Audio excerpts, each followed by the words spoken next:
नमस्कार साथियों, जय हिंद।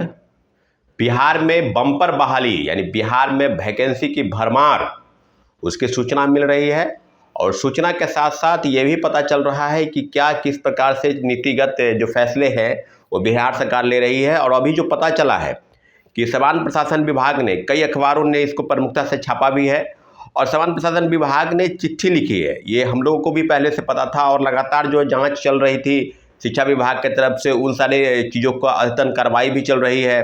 दूसरी तरीके से जो चीज़ें सामने आ रही है उसमें विभिन्न विभागों, आयोगों, संगठनों और जहाँ से रिक्तियाँ यानी जहाँ से जो वैकेंट सीट है उसको जहाँ से फुलफिल होती है, सारे चीज़ों पर डीओपीटी यानी कार्मिक विभाग जो है उसने एक पत्र लिखा है कि हमको 2025 के चुनाव के पहले जो सरकार की जो मंशा है, जो बिहार सरकार के माननीय मुख्यमंत्री जी की दिशा निर्देश पर जो कार्रवाई चल रही है, उसके लिए जो अद्यतन कार्रवाई की तरफ आगे बढ़ता हुआ मामला जो है उसमें है कि 12 लाख लोगों को रोजगार देने की बात है।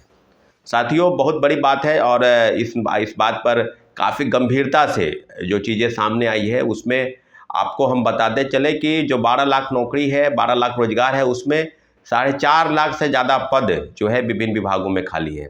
उसमें सिर्फ शिक्षा की बात की जाए तो लगभग 2.5 लाख से 3 लाख पद रिक्त है। और अभी जिस प्रकार से 3 महीने में लगभग 4 महीने बीत गए हैं, 4 महीने में लगभग 2 लाख लोगों को नौकरी बिहार सरकार ने दी है।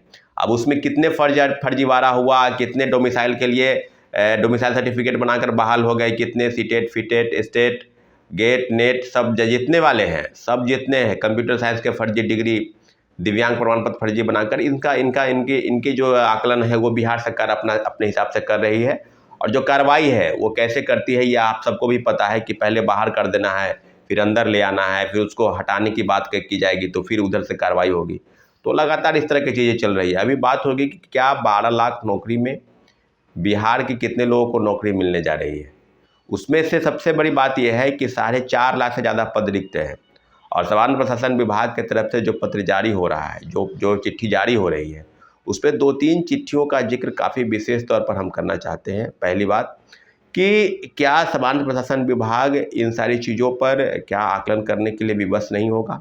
क्या छात्र जिस प्रकार से शिक्षा विभाग में नौकरी दी गई, बड़े पैमाने पर दूसरे राज्य के लोग, यहाँ तक कि आरटीआई से जो खुलासा हुआ है उस पर महिलाओं के आरक्षण, दिव्यांगों के आरक्षण और यहाँ तक कि जितनी भी सर्टिफिकेट फर्जीवाड़े तरीके से बहाली की नियुक्ति प्रक्रिया काफ़ी बड़े पैमाने पर हुई है, उस सारी चीज़ों पर क्या सामान्य प्रशासन विभाग इस तरह की चीज़ें नहीं करेगा?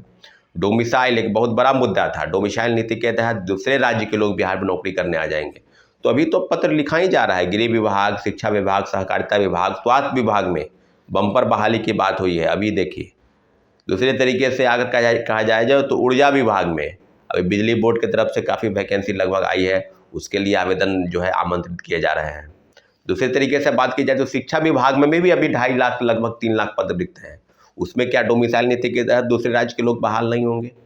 बीपीएससी से जितनी भी परीक्षा ली जाए, सबसे बड़ी परीक्षा लगभग 1957 पद अभी जो वैकेंसी है उसके आवेदन आमंत्रित किए जा रहे हैं।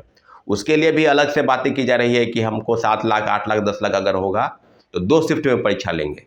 तो याद होगा इसके पहले भी पूर्व चेयरमैन लेने का प्रयास कर रहे थे और बहुत बड़ा प्रोटेस्ट हुआ था। तो इस तरह की चीज़ें को फिर हाथ लगाने का प्रयास कर रहे हैं। छात्र अभ्यर्थी फिर एकजुट होंगे और इस 1 शिफ्ट की जो परीक्षा है वो 1 शिफ्ट में होगी, एक पाली में, क्योंकि किसी भी राज्य की स्टेट पीसीएस की परीक्षा 1 शिफ्ट में हुई है, भले ही संख्या उसकी कितनी क्यों ना हो जाए। तो इस तरह की चीज़ें हो रही है। दूसरे तरीके से अगर कहा जाए तो बिहार सरकार की मंशा बिल्कुल स्पष्ट है कि हम लोगों को नौकरी देना चाहते हैं।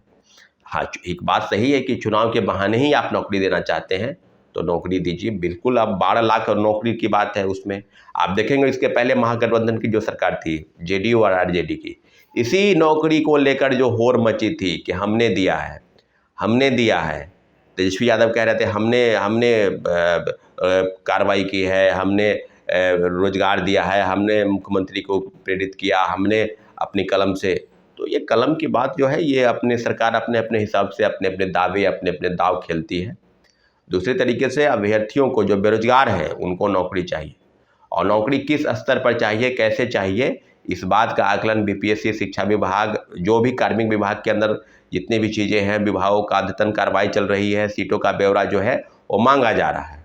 मांग कर कितने कहाँ जाएंगे इस बात पर। लेकिन हम लोगों का जो विशेष जो चीज़ है वो है कि क्या सरकार की तरफ से आयोगों, बोर्डों, निगमों और जो चीज़ें जो संगठन, संस्थान जितने भी पद रिक्त करने की बात है, वहाँ से जो मांगी जा रही है कार्मिक विभाग में, उसमें शिक्षा विभाग बहुत बड़ा विभाग है जिसमें 2.5 लाख से 3 लाख पद रिक्त है और पूरे विभागों का अगर आकलन किया जाए लगभग 5 लाख पद रिक्त है।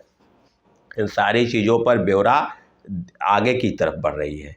लेकिन हम लोग का स्पष्ट मानना है कि सरकार अभी एक हाल में ही चिट्ठी लिखा गया कि जो महिलाओं के आरक्षण हैं, जो TRD 1 से लेकर TRD 2 तक, उस पर 35% आरक्षण बिहार के मूल कोटि के निवासियों को नहीं मिला, महिलाओं को नहीं मिला। इस आरक्षण का लाभ उनको कैसे मिले, ये TRD 3 यानी तीसरे फेज की बहाली में जो 87,000 पद को भरने की तैयारी है, उसमें उसका पूरा ध्यान रखा जाए कि महिलाओं को आरक्षण मिले। तो बात तो स्पष्ट उसी तरह से हो गया कि एक तरफ डोमिसाइल की मार बिहार के अभ्यर्थी मारे, डोमिसाइल की मार से मारकर दूसरे तरीके से बिहार के लोगों को बेरोजगार करने का एक और तरीका है, आरक्षण के नियम का पालन नहीं हुआ। तो सारी चीज़ें, भले ही बिहार सरकार ने 12 लाख लोगों को नौकरी देने का वादा किया, 12 लाख लोगों को नौकरी देने का वादा किया है, बिहार के लोगों को कितना मिला ये शिक्षा विभाग और BPSC बता दे, TRD 1 से लेकर TRD 2 तक, कि आपने कितने लोगों को नौकरी दी है। पूरी तरीके से बिहार के लोगों का उपेक्षा हुआ है साथियों, और हम लोग चाहते हैं कि डोमिसाइल नीति के तहत दूसरे राज्य के लोग 5%, 10% आदि आरक्षण के तहत उनको लाभ मिले, और पूरे जो नौकरी है, अगर नौकरी बिहार सरकार ने मन बनाया है तो नौकरी की पूरी बात जो है वो बिहार के लोगों को इसका लाभ मिले। इसे डोमिसाइल नीति को पुनः लागू करने की ज़रूरत है।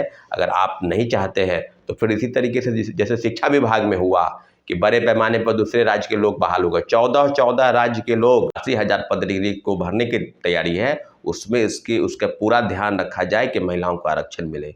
तो बात तो स्पष्ट उसी तरह से हो गया कि एक तरफ डोमिसाइल की मार बिहार के अभ्यर्थी मारे, डोमिसाइल की मार से मारकर दूसरे तरीके से बिहार के लोगों को बेरोजगार करने का एक और तरीका है, आरक्षण के नियम का पालन नहीं हुआ। तो सारी चीज़ें, भले ही बिहार सरकार ने 12 लाख लोगों को नौकरी देने का वादा किया, 12 लाख लोगों को नौकरी देने का वादा किया है, बिहार के लोगों को कितना मिला ये शिक्षा विभाग और BPSC बता दे, TRD 1 से लेकर TRD 2 तक, कि आपने कितने लोगों को नौकरी दी है। पूरी तरीके से बिहार के लोगों का उपेक्षा हुआ है साथियों, और हम लोग चाहते हैं कि डोमिसाइल नीति के तहत दूसरे राज्य के लोग 5%, 10% आदि आरक्षण के तहत उनको लाभ मिले, और पूरे जो नौकरी है, अगर नौकरी बिहार सरकार ने मन बनाया है तो नौकरी की पूरी बात जो है वो बिहार के लोगों को इसका लाभ मिले। इसलिए डोमिसाइल नीति को पुनः लागू करने की ज़रूरत है। अगर आप नहीं चाहते हैं तो फिर इसी तरीके से जैसे शिक्षा विभाग में हुआ कि बड़े पैमाने पर दूसरे राज्य के लोग बहाल हो गए, 14 राज्य के लोग इस राज्य में नौकरी कर रहे हैं, और बिहार के लोगों को कोई आरक्षण का लाभ नहीं मिला, ना महिलाओं को मिला, ना पुरुषों को मिला, ना दिव्यांग को मिला। फर्जी डोमिसाइल बनाकर लोग बहाल हो गए। इसलिए हम लोग चाहते हैं कि बिहार सरकार इन सब नीतियों पर भी बात करे, डोमिसाइल नीति पर पुनः लागू करने की ज़रूरत है। बिहार में NDA की सरकार है, JDU और BJP की सरकार है, इन दोनों पार्टियों को आगे आकर इन सारे मसलों पर हल निकालना चाहिए।